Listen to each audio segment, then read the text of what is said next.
Well, good morning and welcome everyone to the fifth episode of Exhibitus' 5 in 25 webinar. We appreciate you joining us today. These quick hit sessions are designed to answer your top of mind questions, and it's our mission at Exhibitus to craft experiences that take your brand from event ordinary to experiential awesome. Now, as always, we are delighted to have the opportunity to share our insights and hopefully inspire your thinking about how to take your program to the next level in a captivating and memorable way. It's certainly what your brand deserves. So a huge thanks go out to those who sent in questions that were selected for today's discussion on the topic of live events beyond the show floor. We absolutely know that's a hot topic in the industry. We're happy to address it. Now, please know that any topic suggestions that are not covered today will continue to be used to shape our future webinar sessions. And as a reminder, our 2026 schedule is set for once per quarter. So be on the lookout for the dates of our next session, which will be sometime in August of this year. And continue to tell us what's on your mind when you receive our future invites.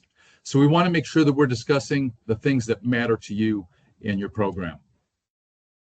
Now, before we jump into today's Q&A, I just wanted to share a stat with you, and that's that 77% of consumers say that their trust in a brand increased significantly after interfacing and interacting with that brand at a live event.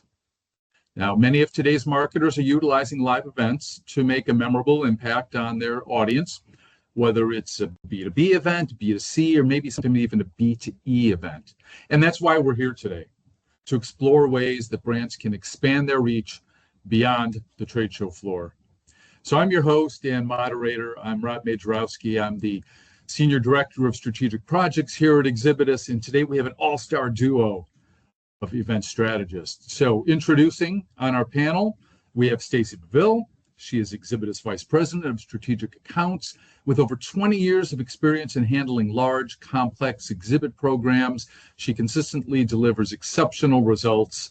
Stacy is instrumental in securing new business with major strategic accounts and managing the execution of innovative brand experiences for clients with global marketing needs. Stacy, welcome this morning.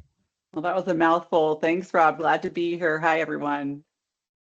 You're welcome. And also on today's panel is Jay Minash. He's Exhibitus Senior Director of Strategy and Growth with 20 years of experience at the intersection of business development, marketing, and event strategy. Jay helps our clients turn moments into measurable results. And from corporate employee events to user conferences, company incentive programs, to marquee brand celebrations, he specializes in both internal and external experiences that align teams, that wow audiences, and that move business forward. So welcome to you, Jay. Thank you, Rob. Thanks for that intro. I will send you that Venmo once we wrap. I appreciate that, Jay, but you've earned every accolade that we just put together in your resume. So thanks for being here. So let's jump right in. And our first question, it comes to us from Keith. And Keith says, we have traditionally invested in trade show exhibits to connect with our audience, but I'm hearing more and more about events happening off the show floor. What trends are you seeing in these types of non-trade show events, and what's their effectiveness? Stacy, what do you think about that? Well, I think it's a really great question. What we're seeing is a clear shift from relying solely on trade show booths to creating more intentional and experience-driven engagements outside the show floor. And it's actually not just a trend, it's a strategic evolution. First, brands are investing in smaller curated gatherings. Think private dinners, VIP roundtables, invite-only networking events.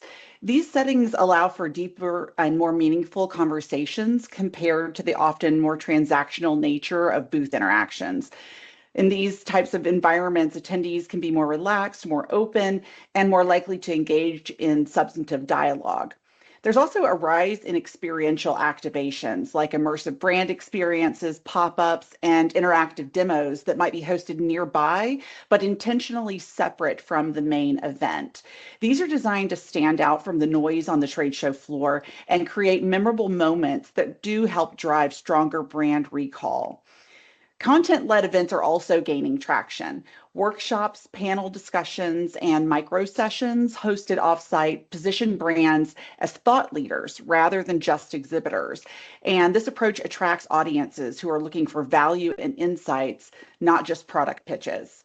In terms of effectiveness, these off-the-floor events often outperform traditional booth metrics when it comes to quality over quantity. So while the foot traffic might be a little lower, the level of engagement, relationship building, and ultimately conversion tends to be much higher. Companies are finding that these interactions lead to shorter sales cycles and stronger partnerships because they've established trust earlier in the process. The key is integration, using trade shows as a hub, but extending your presence beyond the floor to create a more holistic and multi-touch experience. Cool. Thank you, Stacy. And I like how you mentioned quality over quantity of attendees or invitees. Now, so would you say that sometimes it's easier to personalize a customer experience on that small scale curated event that you mentioned? You're going to find, I love that word curate. Everything is custom. And nowadays, people want to feel like things need to be customized to them. A smaller audience allows you to do that. You can't be everything for everyone. And these smaller events allow you to be everything for the few that you've brought together. Okay. And these off the floor events, they're not replacing the trade show exhibit. They're multipliers. They're expanding the experiential marketing program. So maybe perhaps marketers should be thinking about adding more events to the schedule, which is laden for our next question, which comes to us from Mel. And I'd love to hear from both of you on this. So Mel says or asks, when considering adding beyond the floor events and experiences, how do you recognize when your event strategy has maybe stretched its resources way too thin? And what signals indicate it's time to rebalance and shifting maybe your program from a single massive flagship event to a more decentralized mix of smaller regional activations? Stacy, can we start with you? Yeah, absolutely. And that is a great question because the risk with expanding beyond the show floor isn't just dilution of budget, it's dilution of resources and dilution of impact. So one of your clearest signs that your strategy might be stretched too thin is when the execution quality starts to slip. If your team's juggling multiple activations and you're starting to see inconsistencies in attendee experience or messaging or follow-up, that's a red flag. These off-the-floor events only work when they feel intentional and high touch. Once they start to feel rushed or generic, you're going to lose the very advantage you set out to gain. Another signal is diminishing returns on effort. If you're adding more events but not seeing a proportional lift in pipeline or engagement or deal velocity, it's worth questioning whether you're overextending. More does not always mean better, especially if you're targeting the same audience repeatedly without deepening the interaction each time. You'll also notice that strain internally from a resource perspective. When your sales and marketing teams start treating events as obligations rather than opportunities, with low enthusiasm or poor attendance from your key stakeholders, or inconsistent follow through afterwards, that's often a capacity issue, not just a planning issue. These off the floor experiences do rely so heavily on the people delivering them. So internal fatigue can show up really quickly in your external results. From a structural standpoint, one big indicator is over-reliance on a single flagship moment. If too much of your annual impact is tied to just one major event, it's going to create a lot of pressure to overinvest and overextend around it. And that's where a decentralized model could be more effective for you. This would look like shifting to a mix of smaller regional activations that would make sense when your audience is geographically dispersed or when deals require multiple touch points across different stakeholders. These events can allow you to get closer to your customers, tailor content to local market needs, and maintain a more consistent presence throughout the year rather than a big single spike. The key is balance. That's what we're all looking for. Flagship events still play an important role in brand visibility and large-scale engagement, but they should be complemented, not burdened, by your off-the-floor strategy. These smaller activations can carry the weight of relationship building and pipeline progression in a more sustainable way. Ultimately, the goal is to align your event portfolio with your team's capacity and your audience's behavior. When you start designing for consistency and depth rather than scale alone, you'll know you've found the right balance. What do you say, Jay? Yeah, let me start with the stretch too thin part of it. So on the human emotional side, and I'm going to throw this question to the chat, so please everybody jump in. When was the last time you slept or showered or maybe spend time with your friends and family? If that's something you can't remember, you've answered your question. You're stretched too thin. On the corporate side, you have to be able to get ahead of the pre-event marketing and the post-event follow-up. Are you flying by the seat of your pants, or are you actually thinking this through before it comes up? It's really hard to know when you're in the thick of it, but when you can't put in that time into planning all three stages of an event, plus that pre-post event, you know you're stretched too thin. All three stages of the event are equally important when you're maximizing the value of your investment. On the rebalancing side, I mean, the most important thing to think about are the company goals. Is a flagship event pushing the company forward to meet company goals? If not, would adding more events help you get there? It's always easy to say we need more. It's very common. But is it justified? Would adding more events drive towards those goals, or are we thinking about a rebalancing because adding events to our schedule is just an easy answer? I think it's pretty obvious. All of us in this meeting, on this panel, we believe in the power of events, and we know they're a huge part of driving pipeline and opportunities and ultimately revenue. But they have to be done right. They need to be thought through in terms of the budget, the audience, and what you're trying to communicate, and of course, the behaviors you're trying to drive. So I appreciate that insight, Jay. And it sounds like prioritization is the key to assessing if your program has the right resources. And a touchstone for that prioritization might be evaluating events based on the company goals, regardless of the size and scope of events. So that's kind of what you reiterated there, Jay. Now, it's funny, events that we've always done in the past, they might no longer carry the value that they used to because, frankly, goals and things change. Yeah, Okay. I think thinking about that, it's really important to reevaluate at the end of every year, kind of looking back at the results, the objectives, like, do these events all make sense year over year? And should we keep going? I think the phrase "we've always done this" is something that sometimes causes me to vomit. Not now, I promise. But yeah, you have to think about these types of schedules. They take such a big effort and budget to get them all done, and resources, that if you're not thinking about, are these still making sense for us, then you're making a mistake. Excellent. Thank you. So question number 3 comes to us from Kelly. Jay, we're going to start with you on this one. And Kelly asks, what are the most common pitfalls and challenges to be wary of when planning an off-the-show floor event? And how can I ensure that the right people are invited to my event? That feels like a two-parter. This might be a bonus. It might be a 6 and 25 today. Because Kelly's asking about logistics and about audience related, but kind of separate. Jay, what do you say? Well, first, you're going to have to talk to my agent. I only agreed on 5 and 25. There's definitely no time for 6. But just kidding. So let me touch on the logistics. I'll throw it over to Stacy to talk about the audience. So there are so many more variables that you have to think about when you're moving off the floor. As much as we might complain about a general contractor, that's also kind of the beauty of being at a trade show. You get this massive exhibitor manual that gives you every possible thing you have to order, some things you definitely don't have to order. And once you're moving off to the floor and running your own event, you become the GC. You'll need to think about things like, when can we load in? Is there a freight elevator directly into the venue? Or do we need additional equipment to bring stuff in? Is there an outdoor element that might need you to bring some weights or straps or sandbags that may be very fresh in my mind from an event a few weeks ago that obviously everything went perfectly? But you just have to think about all these variables that, hey, you're inside, you're in part of a bigger show, you don't have to think about. Yeah. And once you've mastered all the logistics and got your event set up perfectly, you got to bring in that audience. So talking about the audience side, the biggest pitfall is trying to default to volume over relevance. These events are not meant to be filled. You're going to hear my word again. They're meant to be curated. Inviting too broad of an audience is going to dilute the experience, and it reduces the likelihood of meaningful interactions. The most effective strategy is to start with a clear definition of who the event is for and why. We need to be asking ourselves all the time, why are we doing this event and who are we doing it for? Are you targeting late stage prospects? Are these existing customers for expansion?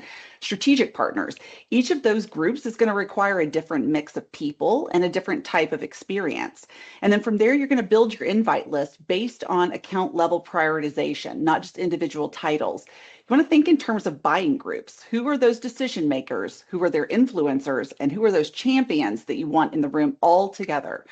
A smaller group of highly relevant stakeholders will outperform a larger, less targeted audience every time.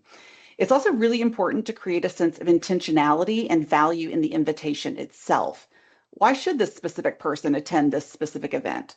The more tailored and contextual the outreach, the higher the acceptance rate will be, and the better the engagement once they're at your event.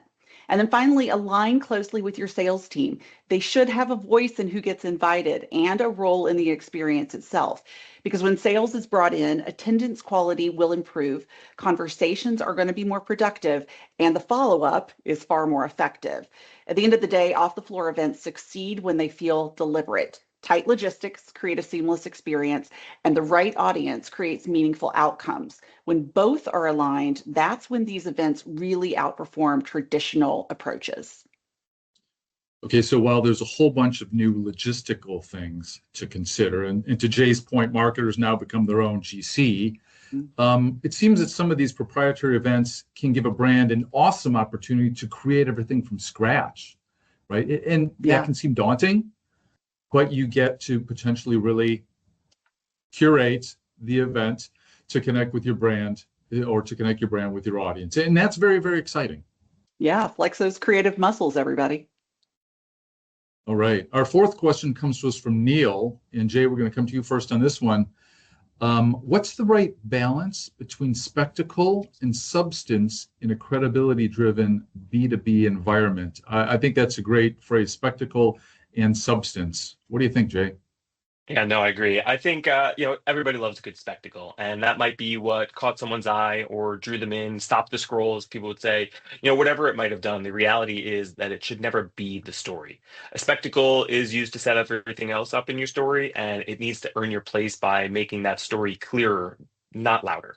And when you think about the balance, you want your wow moment to help something complicated seem a little bit more simple, a little bit more human. If the spectacle is taking away from your expertise in the room or it outshines the conversation you want to have, that's when you're starting to lose trust. And when a brand uses the spectacle to frame the conversation, that's when you're doing it right. It might be what draws the people in, but then you have to rely on those meaningful conversations and the content and the proof to carry the weight of everything. Credibility is really what the show is all about, and everything else should be there to support it. Yeah, I totally agree. The key is to use spectacle as a delivery mechanism for the substance, not a substitute for it. So in practice, it could look a little bit more like this. First, you're going to want to start with something that grabs attention. Lead with a compelling story, a surprising stat, or a bold perspective on the challenge at hand. That's the spectacle piece. It's what gets people to stop scrolling, as Jay mentioned, to look up and pay attention. And then you have to quickly show why it matters to them. Once you have their attention, you want to ground the conversation in something meaningful and relevant. So let that audience know that you understand their world and the content is going to deliver real value to them. And then you want to look for ways to make those complex ideas easier to absorb. That could be good design and storytelling that helps turn dense information into something more engaging or memorable. Think of things like charts that tell a story, demos that feel more interactive, or case studies that unfold like a narrative rather than just a data dump. And then make sure you're building credibility with substance. This is where the depth matters. Audiences trust specifics, real examples, measurable outcomes, practical insights, and evidence that help support the message. Substance is what ultimately is going to earn your audience's confidence. And then finish with clarity and purpose. Rather than ending on a flashy moment, leave people with actionable takeaways and a clear understanding of what you're wanting them to think, do, or remember next. A good rule of thumb is if you remove the visuals and production elements, would the content still stand on its own? If the answer is yes, you've got the substance right. Then you go in and layer in just enough spectacle to ensure that it's seen, understood, and remembered. Stacy, I'm going to steal that first sentence that you had. You said spectacle is the delivery mechanism of substance. I'm going to make some T-shirts with that. I want one. Yeah, because that's really where it's at. I love that. And, I'm sure that we've all said to each other at one point, hey, did you see that amazing space with all the lights and the video and everything going on? And then you were asked by someone else, well, what company was that? And we'll say, oh, man, I just don't remember. Yes. And those cases are maybe cases where too much spectacle, not enough memorable substance. Mm-hmm. Okay, so our last question of the day comes to us from Denise. Jay, I'm going to ask for your expertise on this one. And Denise asks, what are some of the ways to extend the event experience afterwards to continue to deliver measurable value for my experiential marketing program? I obviously love this question. I'm going to need more time. There's not enough. That 5 minutes is not clearly 5 enough and for content. 26. We'll give you one more minute. All right, perfect. Well, anybody that has spoken to me for 30 seconds has heard how much I think the power of content can be helpful. And here's why, a stat I live by. It typically takes 13 pieces of content before deciding to interact with a brand. That means you need a lot of content before the conversation even starts, let alone continues. And usually it's pretty one-sided. So when you have the hosted branded space, it provides you with a stage to capture content that you can recycle for long into the future. Post-event content and community can turn that one moment in time into a moment over time. So when you capture sessions, conversations, and insights as usable content, you're not only giving your event a second life, it can be a third life. It goes far beyond the room that you started in. It stretches your investment beyond, just a typical 3 to 4 event into much further after. The content becomes fuel for a ton of other things as well. It makes the value measurable in terms of things like reach and influence, downstream conversations, and to Stacy's point earlier about substance, here are a few specific examples. Whether you have a keynote or a general session or a breakout, make sure you're recording the presentation and use them as a webinar in the future. Then after it's done, host a live Q&A after the recording. There are going to be huge portions of your audience that couldn't make it to the live event, and this gives people access to that now. So you're showing not only that you thought of them, you're democratizing access to the masses. Then you can also have customer testimonials. You're going to have meetings throughout the event. More than a few of them are going to be with your obviously existing customers. Is there any easier way to capture a video of your customers telling you how much they love working with you and your products and services? Obviously not. I'll answer my own question. Attendee interviews is another great option. On-the-spot product research, help out those product marketers. You can take that information and use it with your internal team. Give them updates for messaging, possible new features that you weren't even thinking about. And of course, we all know events have tons of product demos. They're everywhere. Sometimes it's a formal PowerPoint. Sometimes you're doing something more hands-on. Either way, make sure you record it, post it on your socials, use it for sales enablement. If a prospect is giving you a nibble of interest but not quite ready to commit to a meeting, this is a great way to avoid that just following up email that anybody also knows that I hate sending those.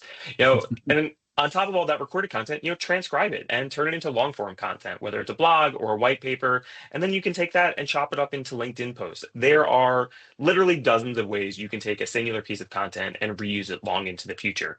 And again, it turns that one moment in time into a moment over time. And when you're continuing that conversation with attendees after the event, they not only stay connected with each other, but they're staying connected with your brand. The event becomes essentially a starting signal and not the end of the conversation. It's the brands that get this designed right for the post-event journey as intentionally as the event itself. And that's when that singular moment compounds into a long-term relationship with real business impact. A lot of event marketers are thinking about this ahead of time and creating a true content studio. It's going to they start looking more like a CBS studio and less like that, the old school comic book convention. And it's by design. On-site content studios not only provide a platform for a ton of different content, and marketing teams can leverage that during and after the event. The sets provide attendees a space to participate with the brand, and that's really when the magic starts to happen. And I know she's going to hate this, but I'm going to give you a quote from Miss Stacy. Please don't cringe too much. And when you ask customers or prospects to have a conversation, it puts some skin in the game for them, and you become an organization they're willing to associate with. It also speaks to the other attendees who are watching and then think, maybe there's something here for me too. And honestly, she couldn't be more right. People want permission to engage, and seeing fellow attendees jump in, it makes them want to do it too. So I'll end it here, but the key to the success of any content studio is the ability to be promoted via word of mouth. There are few more powerful trust builders than happy and engaged event attendees sharing a positive experience with their networks. So don't forget about considering the shareability of anything you're doing and the content itself. That's when you're going to really know that you did something successful, when the user-generated content really starts to dominate in your feed. Well, that's a tremendous amount of ideas there, Jay. So appreciate that. And a huge thank you to both Jay and Stacy today for all of their insight, for all of the questions that were submitted. Everything the two of you mentioned reiterates to how live events beyond the trade show floor can truly augment an experiential marketing program through unique content curation, to very Word of the specific day. audiences. Yes, I know. It's we're going to keep saying that's maybe another T-shirt. I don't know. We're ringing a bell every time we hear curation. Absolutely. And you know what? I get the sense that these types of events, they're not like a bonus, nice to have. They're actually kind of a need to have within your program. So to all of our viewers who tuned in today, we hope you learned something that you can incorporate into your own experiential marketing program right away, if not sooner. Please reach out to Stacy and Jay if you'd love to continue the conversation with them. We, as a company, love being a part of your journey in experiential marketing. So for now, we're signing off on 5 and 25. Until next time, take care, everyone. Goodbye.